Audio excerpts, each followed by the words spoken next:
Are you excited to turn your dream home into keys?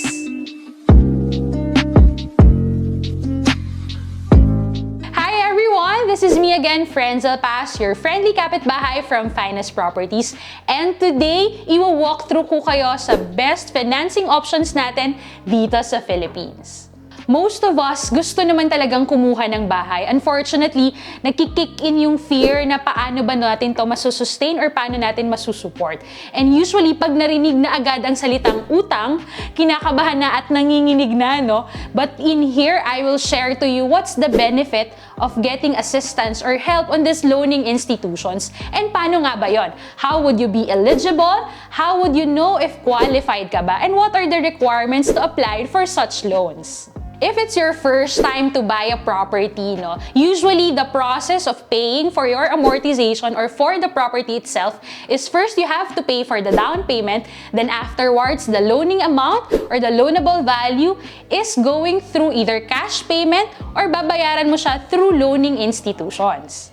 Paano naman kung hindi ka capable to pay in cash, no? But don't worry kasi we have this financing institutions available for us that you could ask help to. Sino-sino ba ito? This is Pag-ibig Financing and Bank Financing. While marami naman talagang options kung saan ka pwedeng mag-loan ng iyong property, these two are the best recommended one, no? Dahil sa kanilang magandang interest rates, maayos silang kausap, plus they also give a long-term period para hindi ka naman nabubulunan or nabibigla sa pagbabayad. So, let's start it off with Pag-ibig Financing. So, ikaw ba? Meron kang pag-ibig? Now, kidding aside, ito po kasi ang pinaka-famous na loaning institution dito sa Philippines. And majority talaga ng kumukuha dito are those na nangangailangan ng help as to housing. Kasi yun naman ang purpose ni Pag-ibig, to help our Filipino citizens get their own home. Hence, ang Pag-ibig po, very crucial naman ang kanyang processing in terms of loan. So, hindi din naman lahat ay eligible. So, for you to be eligible to get a Pag-ibig home loan, number one, of course, is you have to be a Pag-ibig member. Ibig sabihin, meron kang Pag-ibig number, may it be through your employer or through your personal self-employment, ikaw po ang kumuha ng sarili mong Pag-ibig membership. Number two, of course, you have to be an active member ng Pag-ibig. When we say active, dapat yung recent month or quarter ay bayad po kayo. Miss Friends, paano naman yun? Kung OFW ako, ang tagal ko nang hindi nakakapagbayad. Pag-ibig member naman ako, pero ang tagal ko na kasing hindi nag-uulog. That's okay. To be active, kailangan nyo lang po ulit magbayad yung pinaka-recent na month or year. I suggest you go through the nearest Pag-ibig site or office in your country kung nasaan ka man or kung nandito ka sa Philippines, then pay off for the recent month or quarter. And number three is you have to be able to pay, no? Ibig sabihin, meron kang trabaho, meron kang income requirements na mapoprovide. Second, you have that enough age, no? Nasa tamang edad ka. When we say, dapat hindi ka minor, no? Nandun ka sa age nila, which is maximum up to 65 years old. And fourth, you should have at least 24 months contribution para makakuha ka ng loan kay Pag-ibig. When we say 24 months contribution, Miss Friends, ano bang ibig sabihin nun? Dapat, since naging member ka ng Pag-ibig, let's say 2016, no, dapat nakapag-contribute ka in total ng 24 months sa kanila. That could be staggered payment. Ibig sabihin, Miss Friends, 2016 to 2017, nagbabayad ako, so may 1 year ako. Then, naputol ako doon, pero tinuloy ko naman siya 2019 to 2020, meron na ulit akong 1 year na hulog. So, pwede po yun, no? As long as in total, yung iyong contribution is 24 months. And last but not the least, i-ensure po natin na hindi naman tayo blacklisted ni Pag-ibig. When we say blacklisted, ibig sabihin po, meron kayong previous transaction sa kanya pero hindi nyo tinuloy or hindi kayo naging mabuting magbabayad ng inyong utang kay Pag-ibig. Hence, may record na po tayo at hindi na ulit tayo makakahiram sa kanila. But I know, hindi naman po kayo ganon and sana mababait tayong mga loaners kay Pag-ibig. And our second option is through bank financing. Miss Friends, hindi ba ako matataga dyan? Ang mahal yata sa bangko. So actually, hindi naman po, no? Magkaiba sila ng pros and cons ni Pag-ibig. And depende kung ano yung magbe-best fit sa'yo, doon ka po humiram ng pera para sa iyong sariling bahay.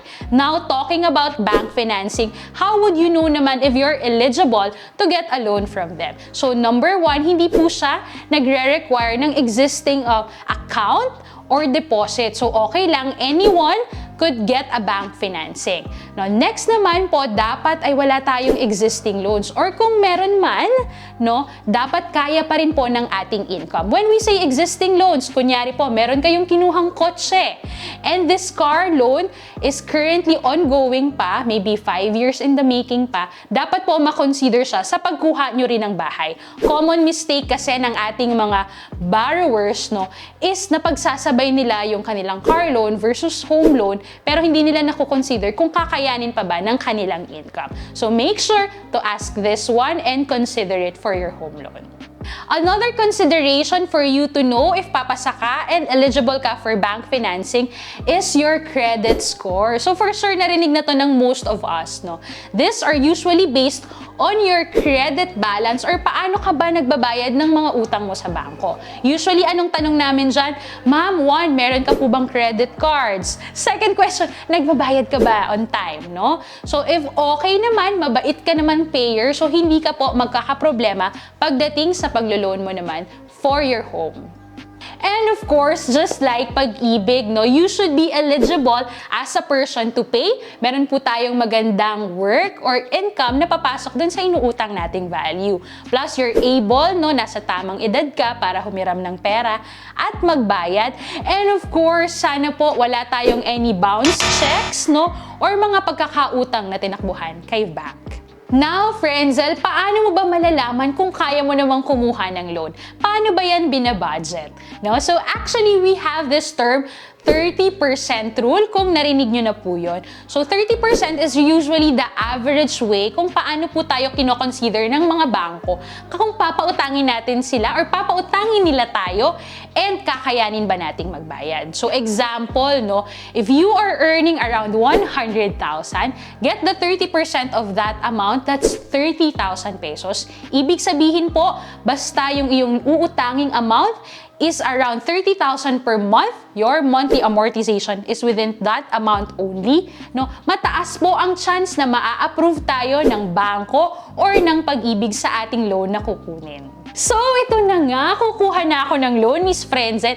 Paano po ba yan simulan? And ano po bang mga requirements natin dyan? So, may it be Pag-ibig or bangko po, almost similar naman sila ng mga hinihinging requirements, no? So, ano lang naman to? Usually, proof of identification or your valid IDs, no? Second one is proof of income. Ibig sabihin, ano naman po yung magpapatunay, no, na kaya mo magbayad. Usually, these are pay slips, no, certificate of employment with compensation and benefits, no, or kung ikaw naman ay OFW, remittances, no, your job contract. Third naman po is proof of billing. So, syempre, kailangan nilang malaman kung saan ang iyong address. So, usually, naghihingi sila ng copy of your latest Meralco, phone bills, credit card bills, or anything. Basta nandun po ang inyong pangalan and kung saang address po kayo nakatira currently.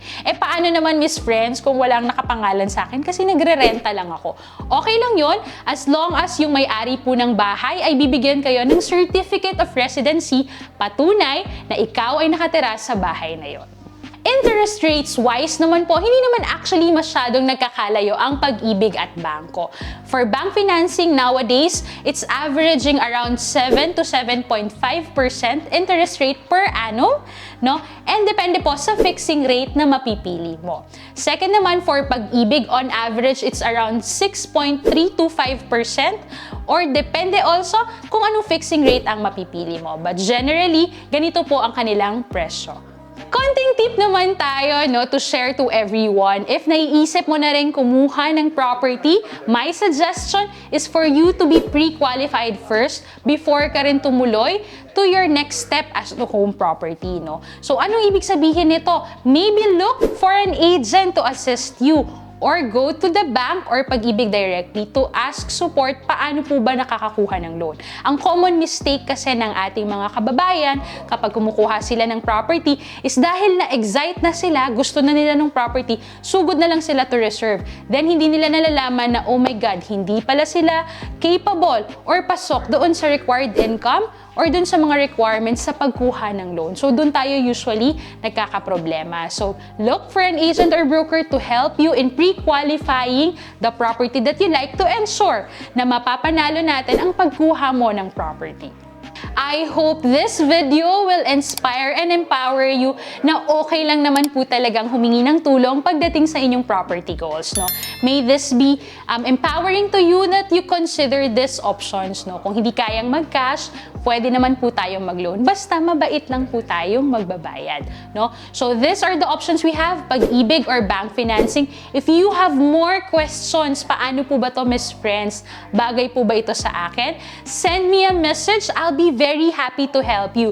You could contact me on my socials, on Facebook, TikTok, and here in YouTube. Or you may contact me on my number 0935-14-88891. So this is me again, your friendly kapitbahay, Frenzel Pass from Finest Properties saying good day!